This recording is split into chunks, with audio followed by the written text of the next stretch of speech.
मानवकर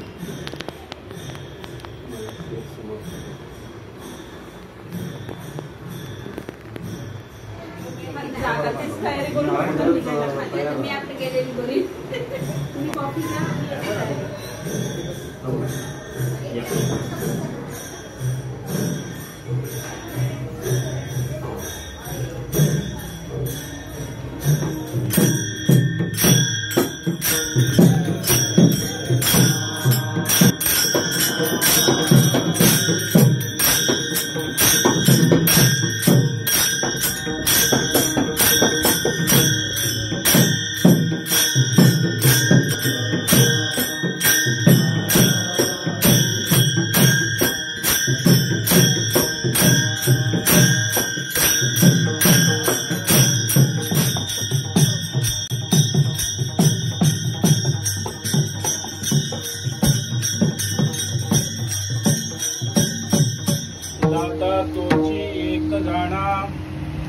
नारायणा स्मरवी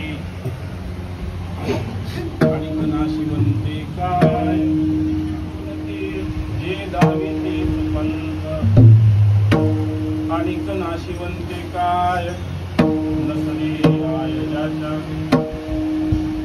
तुका म्हणे उरी दुगे तुका म्हणे उरी दुगे त्याचे खरे उपकार अधिक नाशिवंते काय नसले आय ज्याच्याने पांडुरंगा करू प्रथम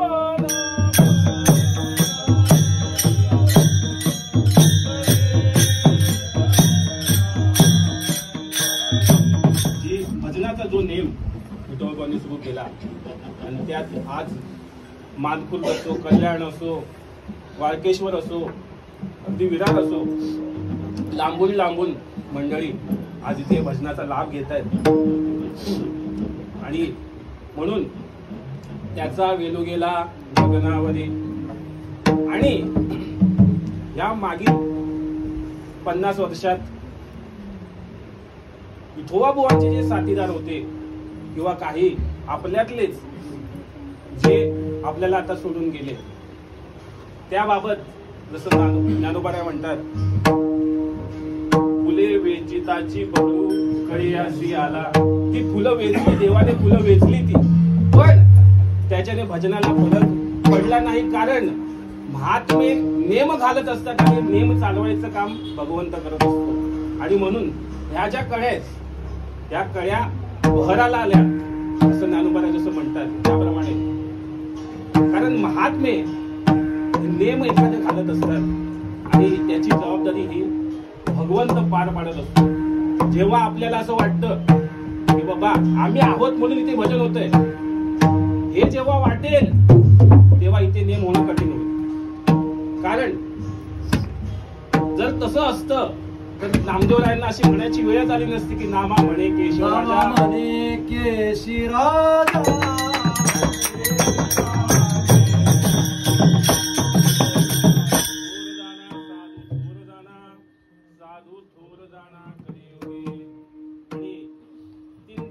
सांगितलं साधू थोर जाणा, साधू थोर जाणा, साधू थोर जाणा कलियुगी.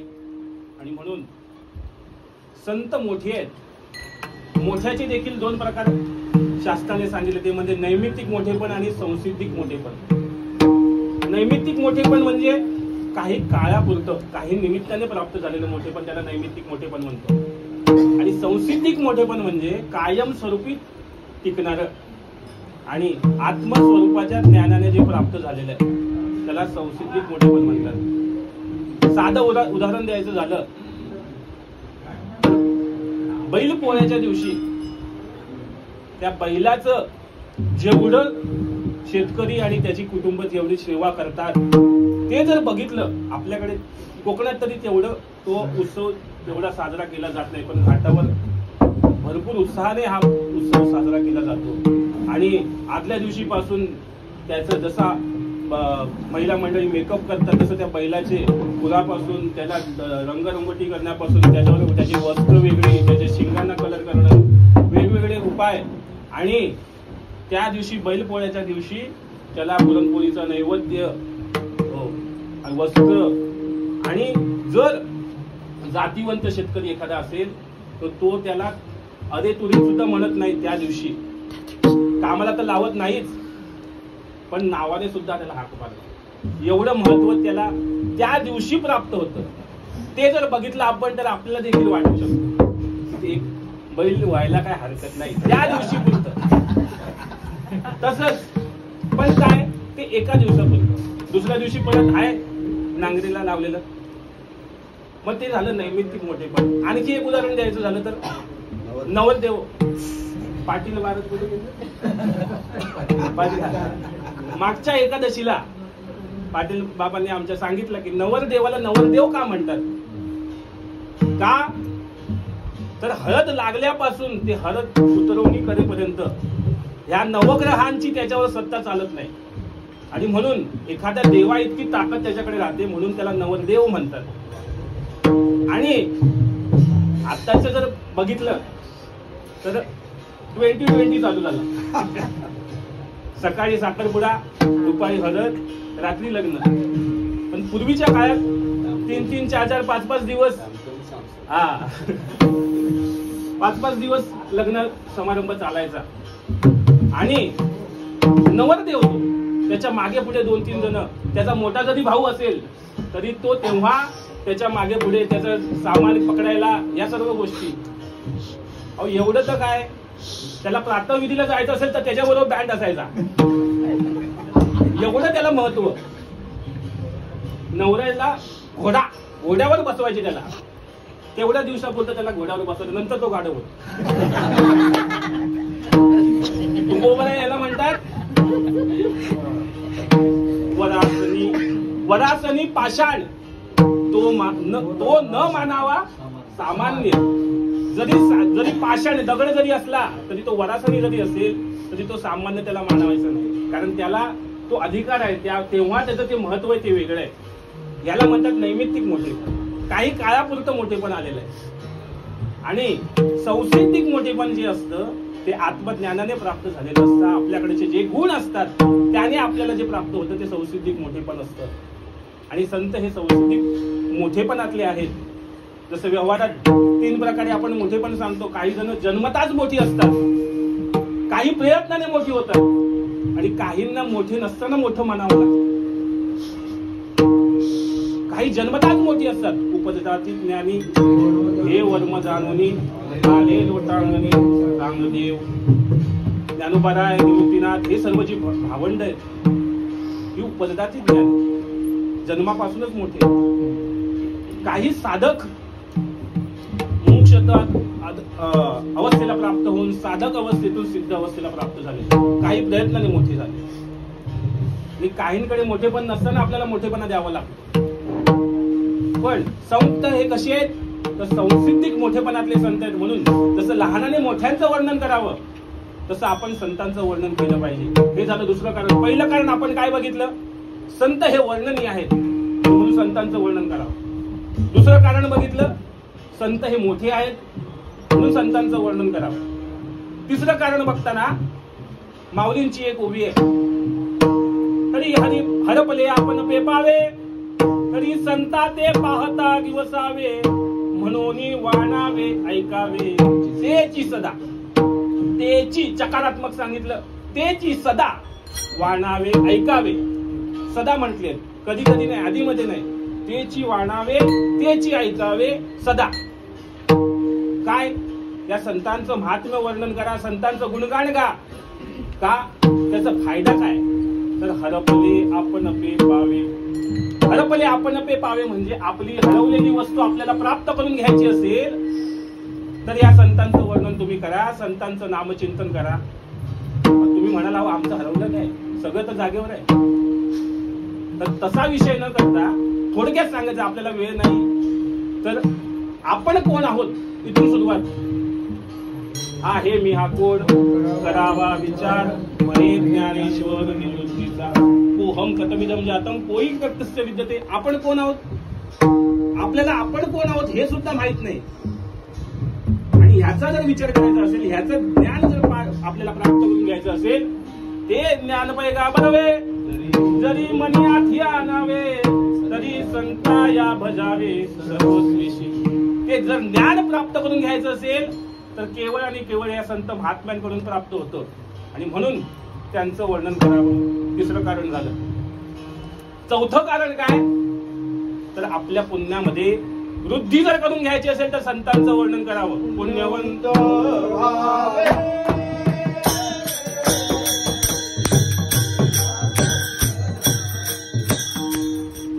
हे एक कारण झालं. आणखी एक कारण वाचा जेथ विसवे ते साधू कथा.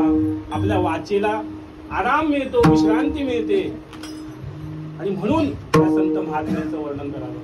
तुका म्हणे वाचा राहिली कुंठित पुढे झाले चित्त समाधान. आणखी एक कारण तर या संत महात्म्यांचं जे वर्णन करतात ते भगवंताला प्रिय असतात. हे प्राणा परोते आवडती मज निरुते. जे भक्त चरित्रात ते प्रशंसती किंवा तुका म्हणे देवा त्यांची केली भावे सेवा. देवा भक्त जीवा तुरी आवडती सकळ ही कृती त्याची काय म्हणजेच काय तर या संत महात्म्यांचं जर वर्णन केलं तर देवाला प्राप्त होतं. नवे एखाद्या वेळेस देवाची सेवा नाही केली तरी चालेल पण देवाला प्राणापेक्षा आवडणारे हे संत महात्मे आहेत.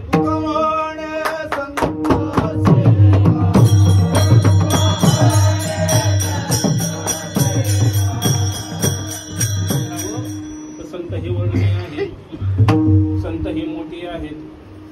संतांचं जर वर्णन केलं तर आपल्याला आपली हरवलेली वस्तू ज्ञान प्राप्त होते म्हणून संतांचं वर्णन करावं. वाचेला विसावा मिळतो म्हणून संतांचं वर्णन करावं. पुण्याची वृद्धी होते म्हणून संतांचं वर्णन करावं. आणि ही जी महात्म्यांचं जर वर्णन केलं तर ते देवाला आवडतं म्हणून संतांचं वर्णन करावं. बरं कळालं. मग प्रस्तुत सेवेकरता घेतलेल्या अभंगातून तुकोबर आहे या भगवंताची जसे अनेक गुण आहेत त्यातही हे मुख्य 6 गुण आहेत.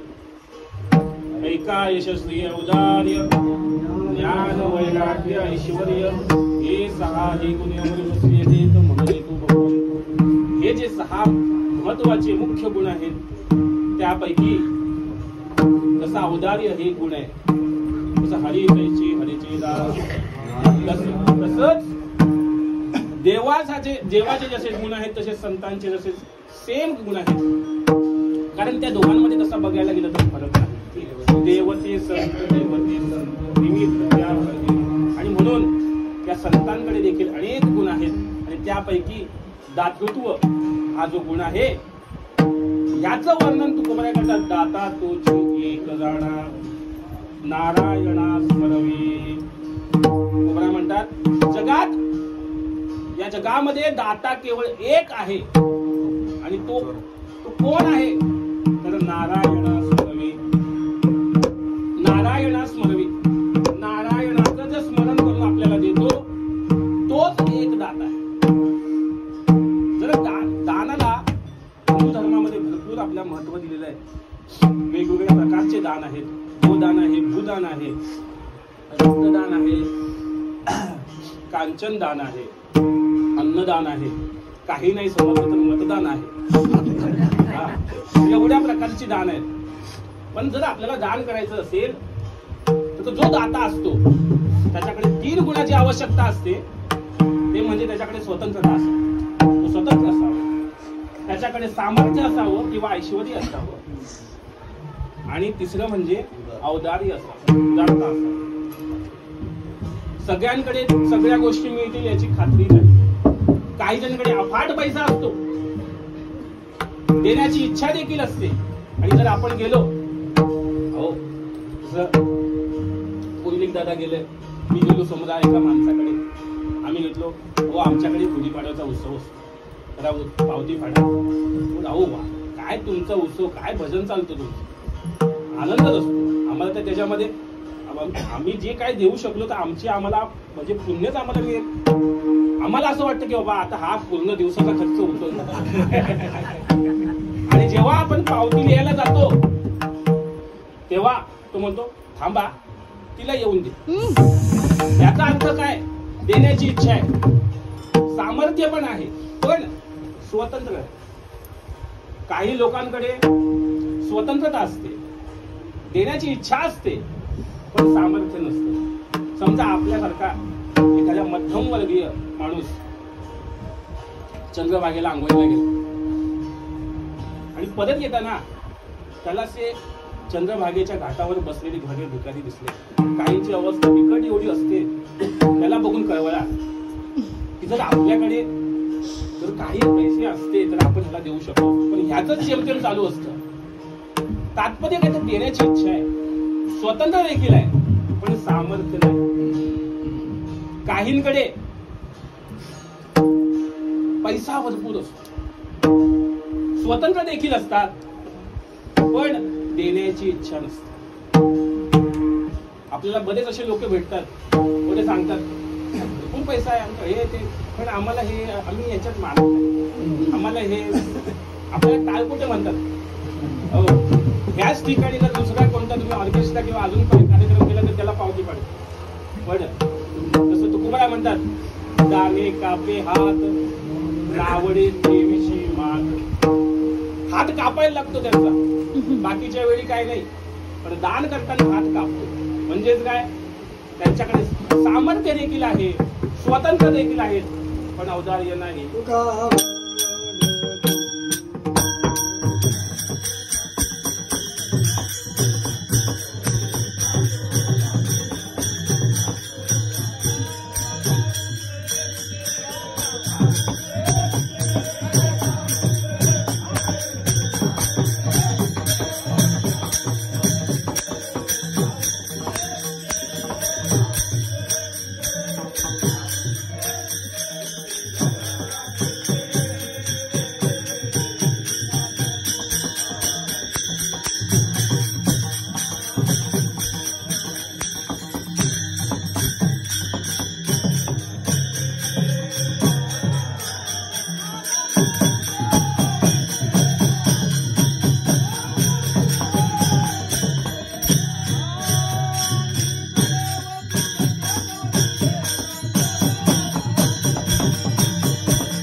अशी अवस्था तुकोबराय स्वतः वर्णन करतात. तुकोबराय म्हणतात, ज्यावेळी परमात्मा आमच्या घरी आले तेव्हा त्यांना देण्यासाठी माझ्याकडे काहीच नव्हतं. पाहुणे घराचे आजी आली आय उपचार ही सर्व आपण अभंग पाहून घ्या. तात्पर्य काय तर आपल्याला असं वाटेल की तुकोबरायांकडे सामर्थ्य ऐश्वर कसलं, पण आपण जो विचार करतो तो लौकिक दानाचा विचार. संतांनी जे दान केलं ते लौकिक पदार्थाचं दान केलं नाही. संतांनी कसलं दान केलं तर देवाच्या अविस्मृतीचं दान केलं. आपल्याला स्मरण करवलं काय, इकडे जना स्वनिताच्या खुणा पंढरीचा राणा मना माझी स्मरावा. मग कैचे रे बंधन वाचे गाता नारायण भव सिंधू तो जाण येची की विसरेल. ज्ञानोबाने देखील म्हणतात, करा विठ्ठल स्मरण नामरूपी अनुसंधान जाणोनी भक्ता भवलक्षण जगन प्राण किंवा उठा जागे वादे आता स्मरण करा पंढरीनाथा हरे चरणी ठेवा माता. तात्पर्य काय तर देवाच्या अविस्मृतीचं आपल्याला दान करतात, त्या आपल्याला स्मरण करून देतात. का स्मरण कोणाला केलं जातं? ज्याला ज्याचा विसर पडलेला आहे त्याचा स्मरण केलं जातं. मग आपल्याला कसला विसर पडलाय? जेव्हा आपण आईच्या उदरात होतो तेव्हा आपण त्या भगवंताला वचन दिलंय काय, एक वेळ करी या दुःखा वेगळे दुरिताचे जाळे आठवेन पाय समाधान बस रात्राणी दिवस पांडुरंगा. हा जो नवस आपण केला भगवंताला, जर आपण जे सांगितलं की बाबा रात्र दिवस तुझं ती नामचिंतन पडदा आपल्यावर पडतो आणि आपण हे सर्व विसरून जातो. आणि जे विसरली तया थोर हा देह आपल्याला जो मिळालेला हा 84 लक्ष वेळी भोगून आपल्याला हा प्राप्त झालेला आहे. आणि हा दुर्मिळ असलेला हा देह शांत नका थोडं. आणि दुर्मिळ असलेला ह्या मनुष्य देह आपल्याला प्राप्त झाला नाही. याच शरीरात जर आपण प्रयत्न केले तर आपल्याला मुक्ती होऊ शकते. कशातून? जन्म मरण्याच्या धाडातून. किती वेळा जन्माया नित्य भावे भजी. आणि जर येण्याची सरी शरीरा येणे सरी याच शरीरामध्ये देवाचं भजन आपल्याला करता येतं. आणि जर आपल्याला या जन्म मरण्याच्या धाडगाडीतून आपली जर मुक्ती घ्यायची असेल तर आपल्याला या भगवंताचं स्मरण करावंच लागेल. म्हणून संत महात्मे आपल्याला जागे करत असतात. आता जागा रे फाई न जागा ओर निजल्या नाडूनी बाळा किंवा जगजोगी जाग जाग बोलती. अहो पण तुम्ही म्हणताय जागे जाग बोलती म्हणतात. जो जागा करणारा असतो तो स्वतः जागा पाहिजे की नाही? दुसऱ्याला जागवणारा स्वतः जागा असला पाहिजे. संत महात्मे जागे आहेत का? हो जागे आहेत. का? तर जागे असल्याचं लक्षण काय? जागता जगदेव. जो जागलाय जो जागा आहे त्याला हे सर्व जग कसं वाटतंय? तर जगदेव जसं विष्णुमय जग वैष्णवांचा धर्म भेदा भेद हे सर्व विश्व त्यांना भगवंत रूपी दिसतं. जो जागला आहे जो जागा आहे तो. आणि ते आपल्याला वारंवार याचा स्मरण करून देत असतात. नामस्मरणाचं तुम्ही नामस्मरण करा, या नारायणाचं स्मरण करा. पण जर आपण असा विचार जर केला की जो नारायणाचं स्मरण करून देतो तोच संत असतो, तर हे जे लक्षण आहे ते दुसरीकडे पण जातं. जसं माझ्यासारखे काही कीर्तनकार आपण सर्वच म्हणतो भगवंताचं तुम्ही नामस्मरण करा. बाकीचे देखील म्हणतात. काही भोंदू बाबा जरी आपल्याकडे आले तर ते पण म्हणतात रामकृष्ण हरी देवा भगवंताचं नामस्मरण करा. मग हे पण दाते आहेत का? तर तसं नाही. तसं एक छोटा दृष्टांत तुम्हाला दाखवतो. तो म्हणजे एक सोनाराचं दुकान होतं. पण त्या सोनाराचं दुकान असं होतं की पुढे जे होतं ते नवीन दागिने घडवण्यासाठी जे होतं ते पुढचा भाग होता. आणि पाठी जे खंडावय वगैरे जे केलं जातं, जे कामगार बसलेले असतात ते पाठच्या बाजूला. आणि ह्यांचं जे काम असं होतं हे गंध वगैरे लावून मुद्रा वगैरे लावून बसायचे.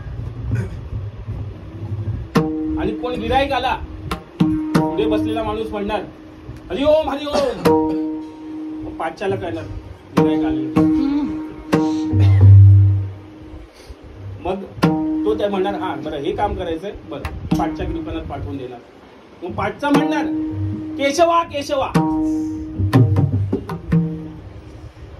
तर मग हा समजा गिराईक गाई चालणारा वगैरे गुराखी असेल तो म्हणणार गोपाला गोपाला. मग पाठचा म्हणणार हरी हरी हरी हरी.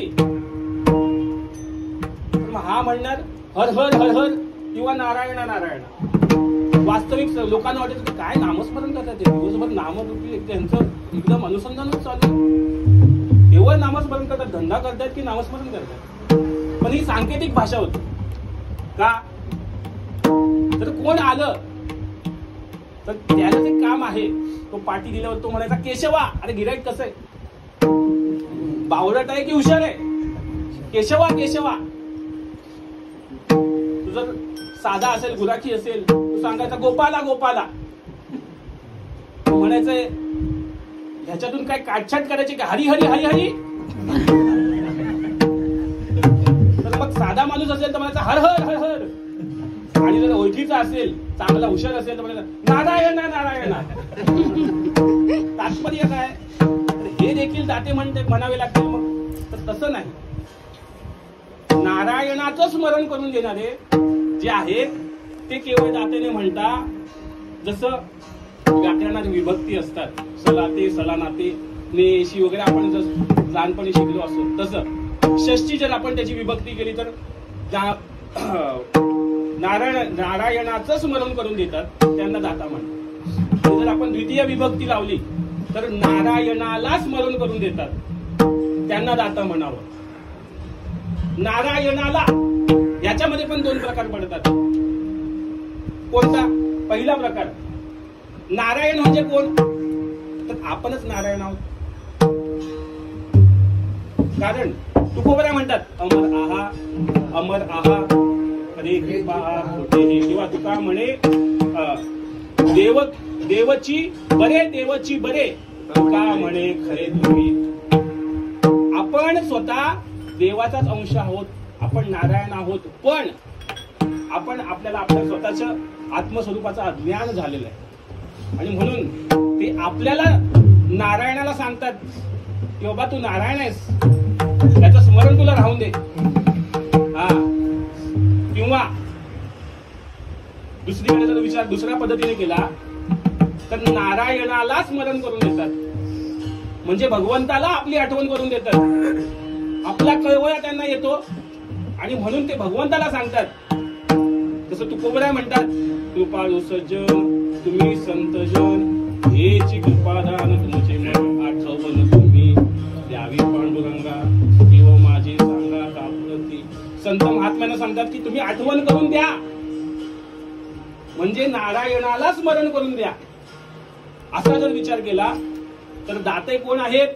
तर नारायणाचं स्मरण करतात ते बरोबर आहे, पण नारायणाला स्मरण करून देणारे जे आहेत ते एकमेव दाते आहेत.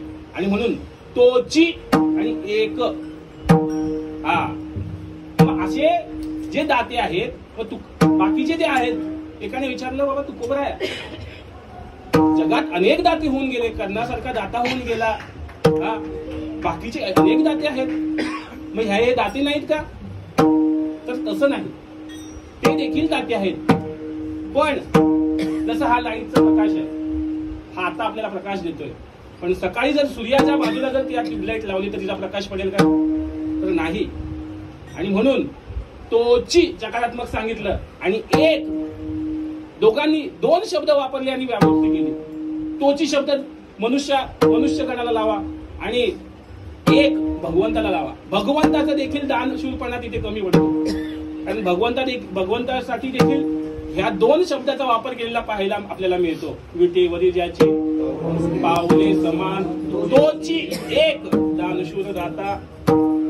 पण या संतांचं जे दान आहे, या संतांचे देणे कल्पतरू मुनी देणे, परिसा परिसा गाद देणे, चिंतामणी, असं जे संतांनी दान केलंय त्यासमोर इतरांनी जे दान केलेलं आहे ते कसं आहे? तर अनिक नाशिवंते काय नसरे आय, म्हणजे देवडीकरांच्या गाथाप्रमाणे आय हाय ना, नसरे आय ज्याच्याने. आय ज्याच्याने म्हणजे आय म्हणजे आस. ह्या नाशिवंत पदार्थांचं दान केलेलं आहे. आज मला तुम्ही 1 लाख रुपये दिला तर मला ते संपल्यावर वाटेल की परत तुम्ही 2 लाख रुपये द्या, अजून एकदा द्या, अजून एकदा द्या, ती आस निर्माण राहते. पण संत जे दान करतात ते संत असे दान देतात की तुमच्याकडे आशा शिल्लक राहत नाही. आणि म्हणून संतांनी जे दान केलंय ते देवाच्या अविस्मृतीचं दान केलं, भगवंताच्या नामचिंतनाचं दान केलं. नवे काही कळालं नाही तरी कृपादान केले संती कल्पांती सरेना. अहो त्या भगवंताच्या रूपाने, भगवंताच्या कृपेने पांगुळा माणूस पर्वत सोडू शकतो, पण पंगुलम पण संतांच्या कृपेने रेड्यामुखी वेद बोलविला बोलला का तो? नाही, संतांची कृपा झाली म्हणून बोलविला किंवा चालविली जडविंती.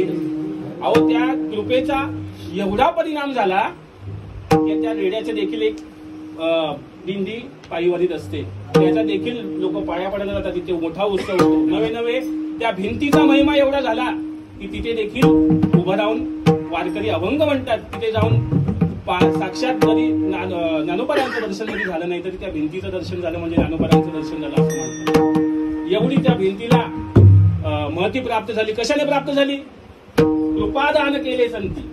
एक कृपा जी मिळाली या संतांनी कृपेचं दान जे केलं त्याच्यामुळे, आणि त्याच्यासमोर हे बाकीचे जे दाते आहेत त्यांनी जे दान केलंय ते कसं आहे तर अनिक नाशिवंते काय नसले ज्याच्याने विठ्ठल.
दिशा दाखवण्याकरता. तसं हे ज्ञानाचे दीप संत महात्मे लावतात आपल्याला मार्ग सुकर करण्यासाठी. मोडोनिया वाटा का तर आपले जे सगळे सोयरे आहेत ते आपल्याला चांगला रस्ता दाखवतीलच, सुपंत दाखवतीलच याची खात्री नाही. म्हणून या वेतया काकुती जे दाविती सुपंत. आणि शेवटच्या जन्मात थोडा म्हणतात तुका म्हणे मुनींद्रे त्याचे खरे उपकार या जगामध्ये जर खरोखर जर कोणाचे उपकार असतील तर त्या संत महात्म्यांचे का. कारण जर आपण त्यांची कृपा संपादन केली, त्यांची जर कृपा झाली तर ते बाकी आपलं काहीच शिल्लक. कारण अगा करते देवरावे फळावे जे आपलं कर्म असतं ते भोगण्याकरता किंवा आपलं पाप पुण्य जे काय बाकी आहे ते आपल्याला भोगण्याकरता पुन्हा जन्म घ्यावा लागतो.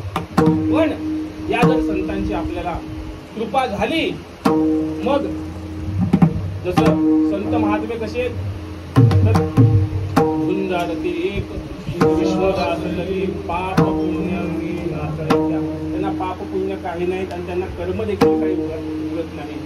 आणि अशी अवस्था आपल्याला देखील प्राप्त होते. जसं परीस श्रीगोंडाचं सोनं करतो, पण संत महात्मे आपल्याला देखील त्याच अवस्थेने प्राप्त करून घेतात, नवे नवे आपल्याला देखील परिपूर्ण बनवतात. आणि म्हणून उदी म्हणजे जे काय आपलं उरतं ते देखील उरत नाही. म्हणून तुका म्हणे उदी आणि असे जे करतात त्याचे खरे उपकार. आणि बाकीचे जे दाते आहेत म्हणतात आणि कणाशिवंते काय आहे ज्याच्या ज्ञानेश्वर